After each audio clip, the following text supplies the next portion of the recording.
નમસ્કાર મિત્રો, ફરી એકવાર નવા વિડીયો સાથે સ્વાગત છે મિત્રો. આજના વિડીયોમાં આપણે વાત કરીશું કે ઈ નિર્માણ કાર્ડ કેવી રીતે કઢાવવું. તો તમે જાતે પણ તમારા મોબાઈલથી ઘરે બેઠા કઢાવી શકો છો. કેવી રીતે મોબાઈલમાં ઓનલાઈન ફોર્મ ભરવું તેની સંપૂર્ણ માહિતી આપણે આજના વિડીયોમાં મેળવીશું. પરંતુ તે પહેલાં જો તમે આ ચેનલમાં નવા હોવ તો આ ચેનલને સબસ્ક્રાઇબ કરી લેજો, જેથી આવનાર કોઈ પણ ભરતી કે યોજના વિશે તમને માહિતી મળી રહે. તો ચાલો મિત્રો, વિડીયોની શરૂઆત કરીએ. સૌપ્રથમ તમારે તમારા મોબાઈલમાંથી ગૂગલ કે ક્રોમ છે તે ઓપન કરી લેવાનું રહેશે. અહીં તમારે સર્ચ બારમાં ઈ નિર્માણ ટાઈપ કરી સર્ચ કરવું. ત્યારબાદ આવું એક પેજ દેખાશે. અહીં જે પહેલા નંબરની વેબસાઇટ છે તેના પર ક્લિક કરવું, એટલે તમે ઈ નિર્માણના હોમ પેજ પર આવી જશો.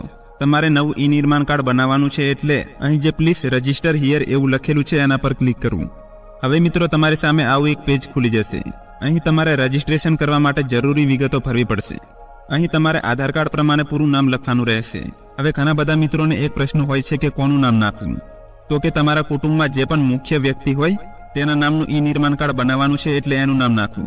જે પણ વિદ્યાર્થીઓ ઈ નિર્માણ કાર્ડ બનાવે છે તેઓ પિતાનું નામ લખવાનું રહેશે. ત્યાર પછી આ બોક્સમાં આધાર કાર્ડ નંબર લખવો.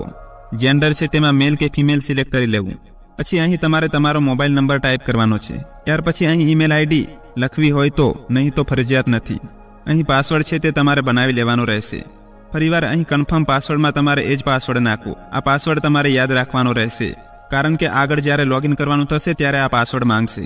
ત્યારબાદ યુઝર ટાઈપમાં કન્સ્ટ્રક્ટર વર્કર સિલેક્ટ કરી લેવું અને અહીં કેપ્ચા કોડ નાખીને રજિસ્ટરના બટન પર ક્લિક કરવું.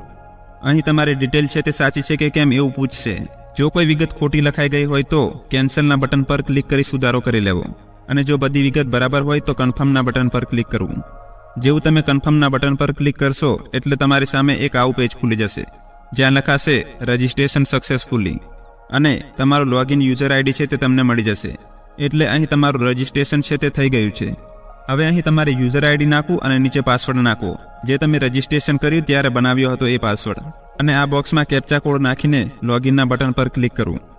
હવે તમારી સામે એક આવું પેજ ખુલી જશે, જેમાં અમુક વિગતો છે એ રજિસ્ટ્રેશન કરતી વખતે ભરેલી હતી એ આપોઆપ આવી જશે. અહીં અરજદારનું નામ છે તે ગુજરાતીમાં લખવું. પછી અરજદારના પિતાનું નામ અંગ્રેજીમાં લખવું, અને અરજદાર જો સ્ત્રી હોય તો પતિનું નામ લખવું, સામે ગુજરાતીમાં લખવું. પછી અરજદારની જાતિ જે હોય તે સિલેક્ટ કરી લેવું, અને લિંગ પુરુષ કે સ્ત્રી છે તે. હવે અરજદાર હાલમાં ક્યાં રહે છે તે મુજબનું સરનામું લખવું. તમારો જિલ્લો સિલેક્ટ કરી લેવો. ત્યાર પછી અહીંથી તાલુકો છે તે સિલેક્ટ કરી લેવું. અહીં ગામનું નામ છે તે સિલેક્ટ કરી લેવું, અને ત્યારબાદ તમારું એડ્રેસ અંગ્રેજીમાં અહીં લખી દેવાનું રહેશે, અને બાજુમાં અહીં ગુજરાતીમાં અહીં જે તમારા જિલ્લાનો કે તાલુકાનો પિનકોડ હોય તે ટાઈપ કરી દેવું.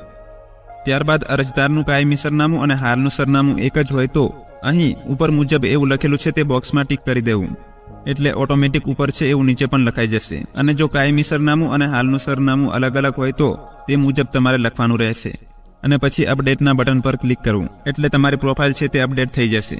હવે તમારે બાંધકામ શ્રમયોગી તરીકે નોંધણીનું ફોર્મ ભરવાનું છે, તો અહીં ક્લિક કરવું. ત્યારબાદ આવું એક પેજ ખુલી જશે કે જેમાં તમે જે માહિતી ભરી હતી તે આવી જશે, અને તમારે અહીં અરજદારનો લાઈવ ફોટો કેપ્ચર કરવાનો રહેશે. ત્યાર પછી સબમિટના બટન પર ક્લિક કરી દેવાનું રહેશે. હવે જે અરજીની વિગતો, જેમાં મંજૂરીનો પ્રકાર, એમાં તમારે જે મંજૂરી કરતા હોય એ સિલેક્ટ કરવાનું છે. પછી છે વારસદારનું નામ. તમારે જેને વારસદાર રાખવું હોય એનું નામ લખ. વારસદાર સાથે તમારો શું સંબંધ છે તે સિલેક્ટ કરી લેવું. પછી અરજદાર કેટલું ભણેલ છે તે અહીં સિલેક્ટ કરવું. ત્યાર પછી વાર્ષિક આવક લખવી. લાલ ચોપડી, જો હોય તો હા કરવું, નહીં તો ના. ત્યારબાદ અહીં નીચે વિન કાર્ડ છે કે નહીં, જો હોય તો હા, નહીં તો ના કરવું. પછી અહીં રેશન કાર્ડની વિગતો છે તે ભરવી. ચૂંટણી કાર્ડ નંબર લખવો. ત્યારબાદ બેંકની વિગતો, જેમાં બેંકનું નામ, શાખાનું નામ, IFSC કોડ, એકાઉન્ટ નંબર વગેરે જે છે તે ફિલ કરવાનું રહેશે. ત્યાર પછી અહીં કુટુંબના સભ્યોની માહિતી ભરવાની રહેશે. અરજદાર સિવાય જે તમારા રેશન કાર્ડમાં નામ છે તે તમામની વિગતો અહીં ભરવી. અહીં જે તે સભ્યનું નામ લખવાનું રહેશે. અરજદાર સાથે તે સભ્યનો શું સંબંધ છે તે, તેની જન્મ તારીખ, આધાર કાર્ડ નંબર, કેટલું ભણેલ છે તે, અને વ્યવસાયમાં શું કરે છે તે અહીં તમારે ફિલ કરવાનું રહેશે. એવી રીતે એક પછી એક જેટલા રેશન કાર્ડમાં નામ હોય તે બધા સભ્યોનું નામ અહીં એડ કરવાનું રહેશે, અને ત્યાર પછી સેવ એન્ડ નેક્સ્ટના બટન પર ક્લિક કરવું. એટલે તમારી સામે આવું એક પેજ ખુલી જશે, જેમાં તમારે અનુભવની વિગતો ભરવાની રહેશે. અહીં તમારે ઓછામાં ઓછો 90 દિવસનો જે કામ કરે છે તેનો અનુભવ દાખલ કરવાનો છે. હવે અહીં તમે જે જગ્યાએ કામ કરેલ છે તે જગ્યા અને સાઇટનું નામ દાખલ કરવાનું છે. પછી જે જગ્યામાં કામ કર્યું હોય એ જગ્યાનું સરનામું અહીં લખવું. ત્યારબાદ તમે તે જગ્યા પર કેટલા સમય સુધી કામ કરેલ છે તે અહીં દર્શાવવું. અહીં જેટલા દિવસ કામ કર્યું હોય તે લખવું અને તમે કયું કામ કરેલ છે તેની વિગત પણ અહીં લખવી. જો મજૂરી કામ હોય તો મજૂરી કામ અને કડિયા કામ હોય તો એ તમે જે પણ કામ કરેલ છે તે લખવાનું રહેશે. ત્યાર પછી તમે કોઈ બીજી જગ્યાએ પણ કામ કરેલ હોય તો અહીં એડના ઓપ્શન પર ક્લિક કરી તે જગ્યાનું નામ, સરનામું, સમયગાળો અને કરેલ કામનું નામ અહીં દાખલ કરવું. ત્યાર પછી અહીં ઓટીપી વેરીફાઈ કરવા માટે સેન્ડ ઓટીપીના બટન પર ક્લિક કરવું.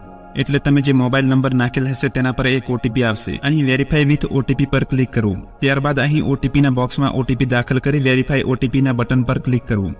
એટલે ઓટીપી વેરિફિકેશન છે તે કમ્પ્લીટ થઈ જશે. ત્યાર પછી અહીં ઓકેના બટન પર ક્લિક કરી નીચે સેવ એન્ડ નેક્સ્ટના બટન પર ક્લિક કરવું. હવે તમારે અહીં દસ્તાવેજની વિગતમાં આધાર કાર્ડ અપલોડ કરવાનું રહેશે. તો ચોઈસ ફાઇલમાંથી આધાર કાર્ડની પીડીએફ છે તે અપલોડ કરી લેવી, જે 10 MB થી વધુ ના હોવી જોઈએ. ત્યાર પછી સેવ એન્ડ નેક્સ્ટ કરવું એટલે નિયમો અને શરતોનું પેજ છે તે ખુલી જશે. અહીં તમારે આ જે બોક્સ છે તેમાં ટીક કરી સેવ એન્ડ નેક્સ્ટના બટન પર ક્લિક કરવાનું રહેશે. એટલે તમારી સામે આવી સ્ક્રીન દેખાશે. તમારી અરજી છે તે સફળતાપૂર્વક સબમિટ થઈ ગઈ છે અને અહીં તમારો અરજી નંબર પણ તમને જોવા મળશે. હવે અરજી પ્રિન્ટ કરોના બટન પર ક્લિક કરવું એટલે તમારી સામે આવું પેજ છે તે ખુલી જશે. અહીં અરજીની વિગતો અંગ્રેજી અને ગુજરાતીમાં તમે જોઈ શકો છો. પ્રિન્ટના બટન પર ક્લિક કરી તમે અરજીની પ્રિન્ટ છે તે ડાઉનલોડ કરી શકો છો. હવે મિત્રો, બાંધકામ શ્રમયોગી કલ્યાણ બોર્ડમાંથી તમારી અરજી જ્યારે વેરીફાઈ થશે ત્યારે તમારા મોબાઈલ પર એક ટેક્સ્ટ મેસેજ આવશે. તે પછી તમે તમારું ઈ નિર્માણ કાર્ડ છે તે ડાઉનલોડ કરી શકો છો. તો મિત્રો, આવી રીતે તમે તમારી જાતે પણ ઓનલાઈન અરજી કરી શકો છો. મિત્રો, આશા રાખું છું કે માહિતી તમને ઉપયોગી લાગી હશે.